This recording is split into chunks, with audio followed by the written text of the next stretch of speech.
नमस्कार, आप देख रहे हैं एनडीटीवी इंडिया। मैं हूं अदिति राजपूत। कोरोना से जुड़े हमारे खास शो अफवाह बनाम हकीकत में आपका स्वागत है। कोरोना के लक्षण, लोगों की इम्यूनिटी कम हुई है, हम जानते हैं ये कोरोना के चलते हुआ है और फेफड़ों को भी नुकसान पहुंचा है। और अब ये बात सामने आई है कि लो इम्यूनिटी वाले और डैमेज लंग्स वाले मरीजों में टीबी की समस्या बढ़ती जा रही है। कई डॉक्टरों ने चिंता जाहिर की है कि पिछले कुछ महीनों में 30 से 40% तक बढ़े हैं टीबी के मरीज। एक ही परिवार के कई लोगों में भी टीबी का संक्रमण देखा जा रहा है। हम जानते हैं कि टीबी और कोविड जो है दोनों ही लंग्स को निशाना बनाते हैं। कफ, बुखार, सांस लेने में दिक्कत जैसे लक्षण दोनों बीमारियों में ही देखने को मिलते हैं।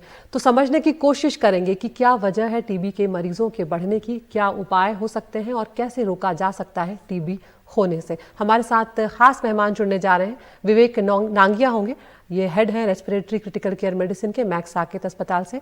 डॉक्टर सरमन सिंह हैं, डायरेक्टर हैं एम्स अस्पताल भोपाल से, हमारे साथ जुड़ रहे हैं। और डॉक्टर हेमंत देशमुख हैं, डीन हैं केईएम अस्पताल मुंबई से।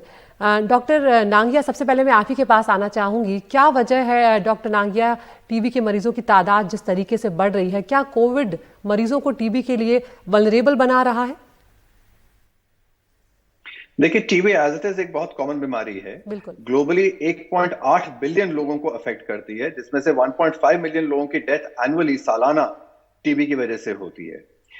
टीबी एक तिहाई लोगों में लेटेंट फॉर्म में एग्जिस्ट करती है, मतलब कि बैक्टीरिया होते हैं किंतु उनका जो इम्यून सिस्टम होता है उस बैक्टीरिया को सप्रेस करके रखता है, डोरमेंट करके रखता है। तो जब भी किसी इंसान के इम्यूनिटी में ब्रेकडाउन आता है, जैसे कि कोविड की वजह से आता है या कोई और साधारण वायरल इन्फेक्शन की वजह से आता है या कई बार इवन स्ट्रेस की वजह से आता है, फिजिकल या इमोशनल स्ट्रेस, तो टीबी के बैक्टीरिया अंदर जो अभी तक डोरमेंट रह रहे थे शरीर के अंदर, वो अब पनपने शुरू कर जाते हैं और एक एक्टिव बीमारी प्रोड्यूस करते हैं। कोविड में स्पेशली क्योंकि इन मरीजों को कई बार स्टेरॉइड्स दिए जाते हैं जो देने भी जरूरी हैं कोविड के लिए। कुछ दवाइयां हैं जैसे कि टोसिलिजुमैब, जिनसे इम्यून सिस्टम और ज्यादा खराब होता है। जो लोगों को साथ में डायबिटीज होती है उनको ज्यादा संभावना होती है टीबी की डिजीज एक्टिव होने के लिए। और साथ साथ मैल न्यूट्रिशन लोगों में, एल्डर्स में जिनका इम्यून सिस्टम वैसे ही पुअर है, उनमें अगर एक बार कोरोना होता है जो कि इम्यून सिस्टम को टोटली डिवास्टेट कर देता है, उसके बाद टीबी होने की संभावना कहीं ज्यादा बढ़ जाती है। जी, डॉक्टर सरमन सिंह, यहाँ पर WHO माइकोबैक्टीरियम टीबी की बात कर रहा है, उसे कैसे समझा जाए? यानी व्यक्ति को इन्फेक्शन तो है लेकिन बीमारी नहीं है, यानी इम्यून सिस्टम जो है वो बैक्टीरिया को रोक पा रहा है, बीमारी को बढ़ने नहीं दे रहा है। जी बिल्कुल, जैसे बताया डॉक्टर नागिया ने, बिल्कुल हमारा इम्यून सिस्टम लेटेंट टीबी हमारे इंडिया में देखा जाए लगभग 50% लोगों में, 46 से 50% लोगों में लेटेंट टीबी होती है, बट वो कंट्रोल्ड होती है। यूजुअली उसका जो क्लिनिकल मैनिफेस्टेशंस नहीं आते हैं। तो वेरियस जब भी डिजीज होती हैं, जैसा कि वेरियस रीजंस बताए, मेल न्यूट्रिशन हो सकता है, स्टेरॉइड थेरेपी हो सकती है, या कोई कैंसर हो सकता है। एंड आज के डेट में अगर देखा जाए तो कोरोना सबसे इंपॉर्टेंट रहेगा, जिसकी वजह से नॉट ओनली कोरोना इटसेल्फ जो उसमें खुद ही इम्यून सिस्टम को हमारे को डाउन करता है, बट उसके साथ साथ जो दवाइयां दी जाती हैं उसकी वजह से भी जो लेटेंट टीबी डिजीज है वो एक्टिव हो रही है। कोरोना के टाइम में हमारे पास डायग्नोस्टिक फैसिलिटी जितनी भी थी, सारे रिसोर्सेज जो थे वो सारे कोरोना के टाइम में कोरोना में चले गए। तो बहुत सारे केसेस हमारे डायग्नोस नहीं हो पाए। तो टीबी का प्रोग्राम ऐसा दुनिया में बहुत हैम्पर हुआ।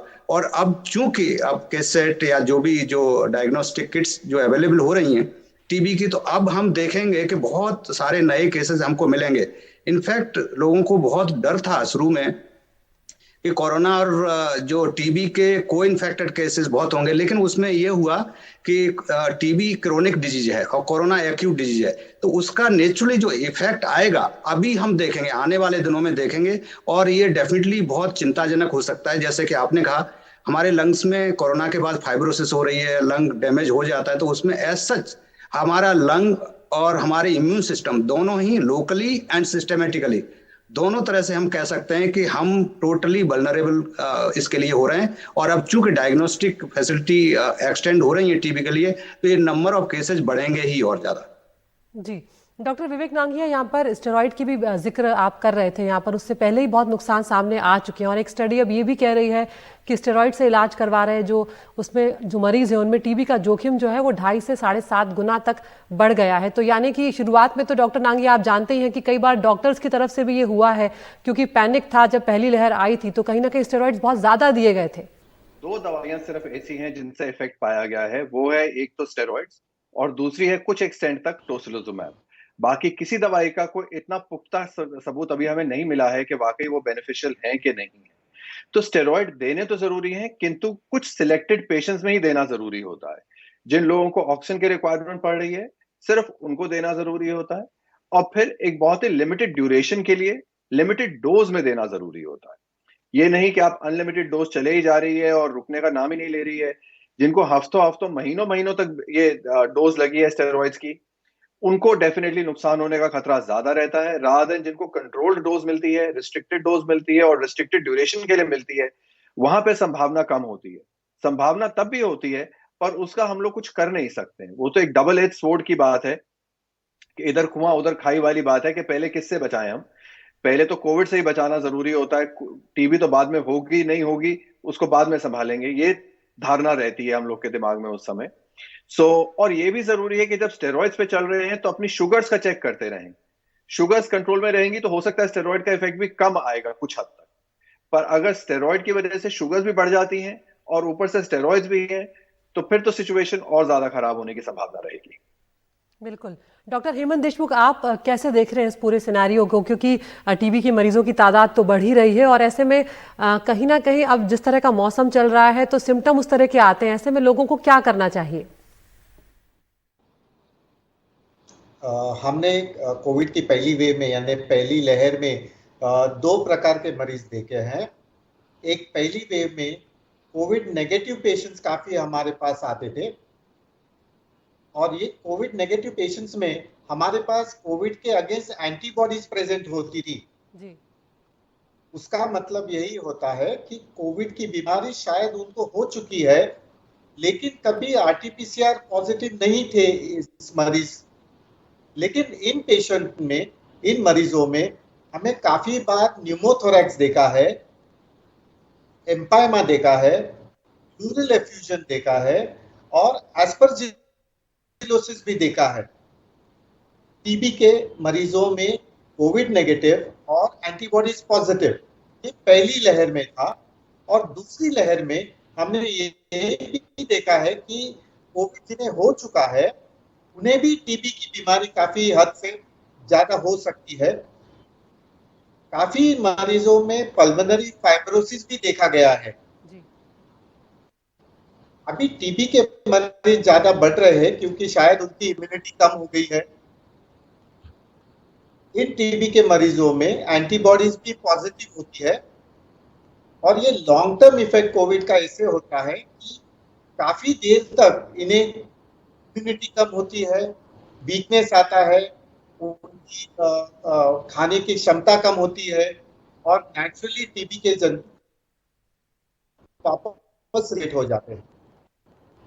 जी, आप तीनों मेहमान बने रहिए हमारे साथ, एक छोटे से ब्रेक के लिए यहाँ पर रुक रहे हैं। अभी तक तो हमने समस्या पर बात करी है, अब कहीं ना कहीं ये भी जानना जरूरी है कि समस्या का समाधान क्या हो सकता है, क्या कदम उठाए जा सकते हैं ताकि टीबी से कुछ हद तक बचा जा सके। एक छोटे से ब्रेक के लिए रुक रहे हैं।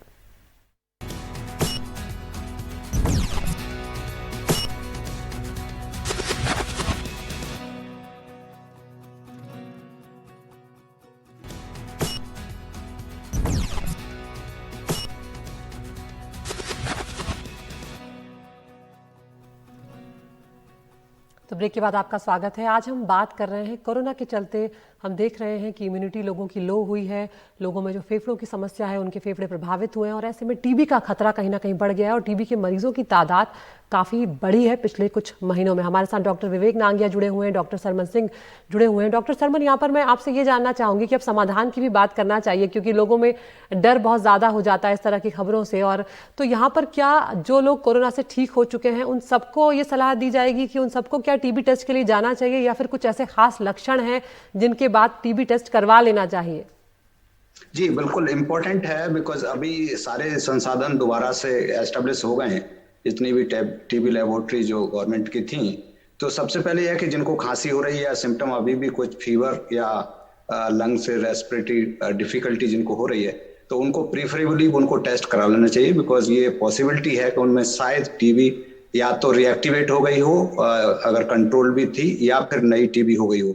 तो ये बहुत जरूरी है। दूसरी चीज मोस्ट इम्पोर्टेंट मैं हमेशा कहता हूं कि बिकॉज दोनों का, कोरोना का और टीबी का, दोनों का मोड ऑफ इन्फेक्शन एक ही है, मींस जो रास्ता है, ट्रांसमिशन का तरीका है, वो दोनों का एक ही है। तो रेस्पिरेटरी रूट से ही आते हैं, मीन सांस के द्वारा ही होते हैं। तो इसलिए मास्क लगा के इस तरह के जो भी लोग कोरोना से रिकवर हुए हैं और जिनको कोई भी थोड़ी बहुत भी तकलीफ है, लंग्स की, सांस लेने में है या खांसी आ रही है, कंटिन्यूस हो रही है, जो कि कई लोगों में देखा गया है, तो ऐसे हर इंसान को, मतलब मरीज को जो रिकवरी जिनकी हुई है, तो मेरी एडवाइस ये होगी कि वो मास्क लगा के रखें, इवन इफ उनको RT-PCR या सब कुछ नेगेटिव आ गया तो भी, बिकॉज उनको चांसेस टीबी होने के, नया इन्फेक्शन पकड़ने के और रिएक्टिवेट होकर के दूसरों को फैलाने के भी ज्यादा हैं।